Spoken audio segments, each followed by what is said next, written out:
Would I be the asshole by not telling a guy I've been dating for a month that I'm having an artificial insemination to be a single mother? Prior to lockdown, I decided that I'd be a single mother by choice. The journey to accepting this has taken 2 years and included counseling and a very thorough plan to ensure I could do this alone. I was happy with my decision, and I was at a good place in life where I realized my desire to be a mother was stronger than looking for a partner, which may or may not happen. With my fertility declining, I chose to go down this path as a solo woman. Right before I was due to have an artificial insemination with donor sperm, the pandemic hit and treatments were canceled. There was no timeline for when things may reopen. For a few days, I was devastated, and I was so mentally prepared for this. And then I decided to pick myself up and decided to park my plan. After all, I didn't have a choice. I downloaded a dating app out of curiosity and figured that I could still chat to guys and see what happened without any expectation, really. I've been talking with a guy, let's call him G, and it's only been a month, so very early stage. However, we've met up twice with a third meeting planned, spoken many times on the phone, and I get a really good feeling from him. For the first time in years, quite frankly, I feel emotionally connected with the man, and it feels completely natural and promising. During this time, my clinic called me to say that they have approval to open, and do I wish to go ahead this month with my treatment? I want to be a mother more than ever, so I said yes, and I'm now on medication with my appointment set for the next week. While there's no guarantee I'll get pregnant on the first go, I have a conflict in my mind about informing G of my plan. On the one hand, it's such an early stage of our romance without yet being anything committed, I feel like I'm bringing something up prematurely. On the other hand, I wonder what may happen as time goes on. Am I just delaying the inevitable? Is it deceptive of me not to inform him of something so fundamental in my life? A friend told me that I'd sabotage a potential relationship with him by telling him of this plan right now, that a man who is really into me will accept me even if I'm pregnant, and that more time is needed for him to really get to know me. But in my mind, I'm wondering if I will piss him off by suddenly saying, "Hey, I'm pregnant by the way." We've spoken loosely about wanting kids in the future, so I know he'd like a family, but it was a brief passing comment. I'm also not willing to wait to get into a long-term relationship, and we are far too early on to be thinking about a family together. Would I be the asshole for keeping quiet about the plan for now? Am I the asshole for not letting my best friend have her wedding on my property after being uninvited? One of my 29 male best friends, Carla, 31 female, is getting married soon. It's only meant to be a small backyard type of wedding, but they've been planning it for a few months now, and originally it was supposed to be on my property. They wanted it because it's private, has lots of open space for the reception, a nice view, and the house could be used for them to get ready and stuff. Of course, I said yes. She and her fiancé Rick were very happy. Thing is, Carla and I do have a history. We went out on and off in college, but decided to stay friends. Then I met my wife, we got married, Carla met Rick, and now here they are. Now, my wife knows I went out with Carla back in college, and she didn't care. Carla still went to her wedding and everything.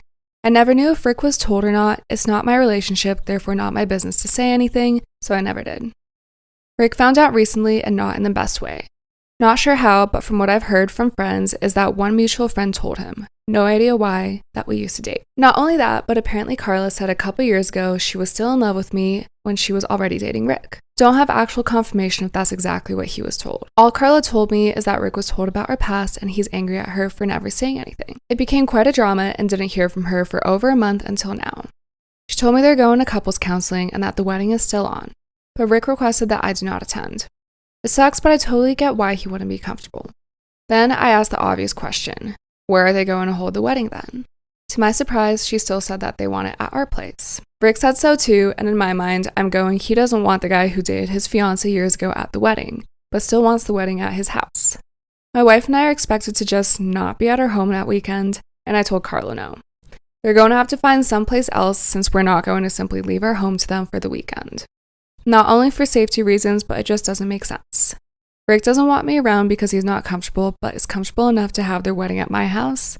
They really want their wedding here though, and because of that, I've been bugged by not only her, but also Rick, and some friends who think I'm being a petty asshole for not letting them have the wedding here anymore. Honestly, don't think I am. It just doesn't make sense at all to have to leave our own place for a wedding we're no longer welcome to, and leaving our home totally vulnerable.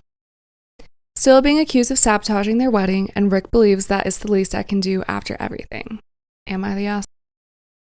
My ex-husband cheated on me numerous times and abused me emotionally for several years. When I finally couldn't take it anymore, I broke things off with him. This is not my story, by the way. It was sent to me on Instagram. Now, a little background story. When I met him, he had a 3-year-old daughter. He told me the mother of his child had left them when his daughter was just a baby. Let's call his daughter Amanda. Amanda was like my own child, and I loved her with all my heart. I couldn't conceive after the marriage, so she was our only child. Amanda was 15 years when I broke things off with her father. After I broke things off, her father left one day without saying goodbye to any of us, and for some reason Amanda blamed the separation on me. She said it was my fault her father left. She said I had destroyed her life, and she stopped talking to me. I didn't really blame her because I knew she was hurting. Both her mother and father had left her without looking back. I tried to explain why I had to leave her father, but to no avail. I was the villain in her story, and nothing I could say could change her mind about me. I decided to give her space, hoping she would see things as they really are, but nothing ever changed. She was always very rude and disrespectful towards me. Despite all this, I didn't really care. She was my daughter, and I was not ready to give up on her like her mom and her dad did. After the end of my marriage, I didn't want to date anyone else because I had lost my faith in men, and I also didn't want to hurt Amanda more. But 5 years after I broke things off with her father, I met John. Amanda was at the university by then. I wanted to wait till things got very serious between John and I before introducing him to Amanda, and things got very serious in no time. He was very good to me, and before I knew it, I had already fallen in love with him. I decided to introduce John to Amanda when she comes home for vacation, but she didn't tell me the day she was coming home and caught John and I in bed together. She stormed out of the house in anger. I followed her and tried to explain things to her. She looked me straight in the eyes and called me cheap, and then she left the house. I knew she didn't really mean what she had said to me. She was just hurt, so I didn't take it to heart. I tried calling several times, but her number was switched off. I was very worried about her, and I was about to call the police when she came back home. She refused to talk to me, but at least I was happy she was home. A week after she came home, she tried to seduce John. I don't know what she hoped to achieve by doing that. She was 21 years old by then. She was not a child, and she knew what she was doing was wrong. When John told me what she had tried to do, I had hit my limits. I asked her to pack out of my house. She said I never loved her and I was only pretending to love her, but I really did love her with all my heart. She has packed out of my house now, but it hurts so much. I feel like maybe I overreacted. Am I the asshole? Am I the asshole for wearing a joke bikini my friend got me? So it was my birthday a couple months ago, had a party, got some gifts. My friend Mandy got me a super cute bikini. I liked it, said thanks. She had ripped the tags off, but whatever. Anyway, went to the community pool with my roommate, wore the bikini, got in the water. Roommate immediately is like, girl. I look and see that this bikini is now kind of see-through. Good joke, Mandy.